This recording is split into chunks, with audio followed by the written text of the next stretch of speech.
আমাদের বাংলাদেশে গরুর ভুঁড়ি নিয়ে যেই টানাটানি লাগে, ওরে বাবা মারাত্মক টানাটানি। কারো রুচি তো হলে খাবেন, নাইলে খাবেন না। গরুর গোস্ত খাবেন, বুড়ি যদি মনে চায় যে খাবেন না, এটা কুকুর বা প্রাণী যারা আছে তাদের জন্য রেখে দেন, অথবা মাটির নিচে দাফন করে দিবেন। আর যদি রুচিতে কোলাই ভালোভাবে পয় পরিষ্কার করে আপনি নিজে না খেলে গরিবদেরকে দিয়ে দিবেন। এটা নিয়ে আবার অনেক অনেক রকম কথাবার্তা কয়। আমি স্পষ্ট বলে যাচ্ছি, গরুর ভুঁড়ি খাওয়া, উজরি যেটাকে বলা হয়, আমাদের ব্রাহ্মণবাড়িয়াতে বাছুরি কয়, আপনাদের এদিকে কি বলে? উজুরি। হানাফি মাযহাবের দৃষ্টিতে গরুর যে উজরি, বাছুরি বা বট অথবা নাড়ি ভুঁড়ি যেভাবে আমরা বলি, এই জিনিসটাকে দুইটা ভাগ করছে হানাফি মাযহাবে। একটা হলো এটা সরাসরি গরুর গোশতের অন্তর্ভুক্ত, আরেকটা হলো এটা গরুর গোশতের অন্তর্ভুক্ত না। দুইটা পক্ষ, মনে রাখবেন কথাটা। একটা হলো গরুর উজুরি বা বট, নাড়ি ভুঁড়ি, এটা সরাসরি গরুর গোশতের অন্তর্ভুক্ত। এটা হলো একদল আলেমের মত। কে উনি?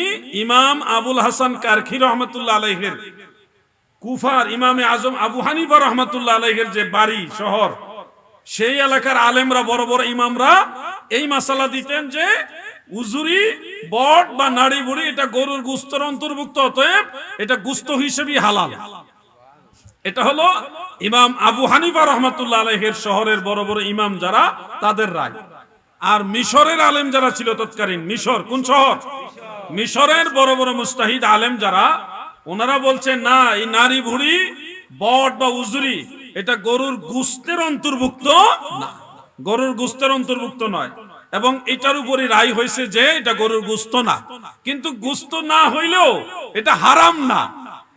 দুই পক্ষের আলেমরাই বলছে, যারা এটাকে গরুর গোশতের অন্তর্ভুক্ত করছে তারাও বলছে এটা হালাল, যারা বলছে এটা গরুর গোশতের অন্তর্ভুক্ত না তারাও বলছে এটা হালাল। কোন পক্ষে এটাকে আর হারাম বলে নাই। এখন ভাই হুজুর আমরা অমুক হুজুরে কইছে এটা খাওন যাইব না, এটা কুকুরের খাবার, শিয়াল কুকুরের খাবার, আমরা খাবো না। ভাই অমুক হুজুর আর আমার হুজুর, আমার কথা আর আপনার কথা দিয়ে মাযহাব মিল্লাত মুসলিম মিল্লাত চলবে না। আমি আপনাদেরকে বলেছি হানাফি মাযহাবের কথা। কোন মাযহাব? আমাদের মাযহাবের নাম কি? জোরে বলেন না, আমাদের মাযহাবের নাম কি? হানাফি মাযহাবের রায় অনুযায়ী আপনি চাইলে, আপনার রুচি কুলাইলে পয় পরিষ্কার করে আপনি এটা ভালোভাবে উত্তমভাবে রান্না করে খেতে পারবেন। আর যদি কোন না আমরা খাই না, ওকে, আপনি খাইয়েন না, গরিবদেরকে দিয়ে দেন, গরিবদেরকে দিয়ে দেন। যে গরিবরাও খায় না, ওকে, তাহলে পশু যারা আছে, যারা মানে কুকুর আছে, অন্যান্য প্রাণী আছে যেগুলি এগুলি খাইতে পারে, তাদেরকে দেন। জিনিসটা নষ্ট করার চেয়ে কোনো না কোনো প্রাণী খাওয়া ভালো। কথাটা কি খারাপ লাগলো আপনাদের? আল্লাহ আমাদের বুঝার তৌফিক দেন, আমিন বলেন।